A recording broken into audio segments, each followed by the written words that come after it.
Hello, Dee Dee. Hello, how are you? I'm well, thank you. How are you? I'm fantastic. What are we learning about today? Today, we're going to be doing our Black History segment. So, if you don't mind, could you just listen along again, please? I sure will. Thank you very much. Today, we're going to be discussing the massacre at Ebenezer Creek on this date, December 9th, 1864. During the American Civil War, hundreds of Black families who had just escaped slavery were left to drown by Union General Jefferson C. Davis. In November 1864, Union General William T. Sherman heard of atrocities at Camp Lawton, a Confederate prisoner of war camp near Millen, Georgia. Sherman ordered his troops to begin marching south toward the camp. He found it deserted. He ordered the entire camp burned to the ground, and his troops to continue moving south to pursue the Confederates who had vacated the camp. His troops began to attract many enslaved people. There are reports that by the time the soldiers reached Ebenezer Swamp, there were over 2,000 enslaved people. Throughout Sherman's march to the sea, enslaved people were considered a growing burden as the army approached Savannah in December 1864. Complicating the situation, Confederate cavalry under General Joseph Wheeler was harassing the Federal rear guard upon reaching the area surrounding Ebenezer Swamp. General Jefferson C. Davis's troops found that the heavy rains caused the riverbanks to overflow, washing away the roads. They found a destroyed bridge over Ebenezer Creek, the only way to cross the swamp. Confederates had begun to fire upon the Union soldiers from along the Savannah River. December 8, 1864, the Union 14 Corps reached the western bank of Ebenezer Creek. Their engineers assembled a pontoon bridge for the crossing.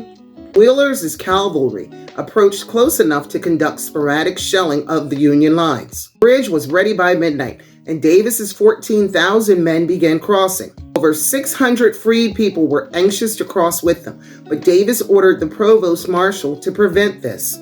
Freedmen were told to cross after a Confederate force in front had been dispersed.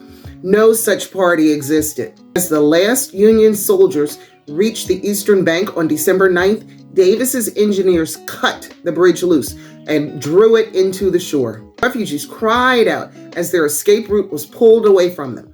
Moments later, Wheeler's scouts rode up from behind and opened fire. On realizing their plight, a panic set in amongst the freedmen who knew that Confederate cavalry was nearby. Hesitated briefly, impacted by a surge of pressure from the rear, then stampeded with rush into the icy water, old and young alike, men and women and children, swimmers and non-swimmers, determined not to be left behind. Uncontrolled, terrified crush, many quickly drowned. Some of Davis's soldiers tried to help those they could reach on the eastern bank, wading into the water as far as they dared. Others felled trees into the water. Several freed men lashed logs together into a crude raft, which they used to rescue those they could, and then ferry others across the stream. Several Union soldiers on the eastern bank tried to help, pushing logs out to the few refugees still swimming. These efforts were underway. Wheeler's Confederate cavalry scouts arrived, fired at the soldiers on the far bank, and left to summon Wheeler's full force. Officers from the 14 Corps ordered their men to leave. Freedmen continued to ferry many across the stream on the makeshift raft. Still, when Wheeler's cavalry arrived in force, those refugees who had not made it to the eastern bank or drowned in the attempt were enslaved once more. Davis's orders infuriated several Union men who witnessed the ensuing calamity.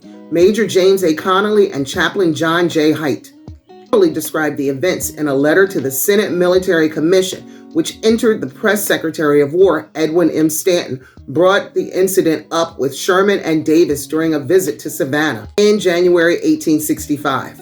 Davis defended his actions as a military necessity with Sherman's support. From an article in the Washington Post, on the pretense that there was likely to be fighting in front, the Negroes were told not to go upon the pontoon bridge until all the troops and wagons were over a guard, as detailed to enforce the order, recalled Colonel Charles Kerr of the 16th Illinois Cavalry in a speech 20 years after this incident. As soon as we were over the creek, orders were given to engineers to take up the pontoons and not let a Negro cross. Sat upon my horse lean and witness a scene like the one which I pray my eyes may never see again. 2010, the Georgia Historical Society erected a March to the Sea, Ebenezer Creek marker near the site, recognizing the 1864 tragedy and its outcome. Thank you to Wikipedia, aaregistry.com, Savannah Tribune, Washington Post, and Zen Education Project for this very vital information. Thank you for watching, and if you didn't know, now you know.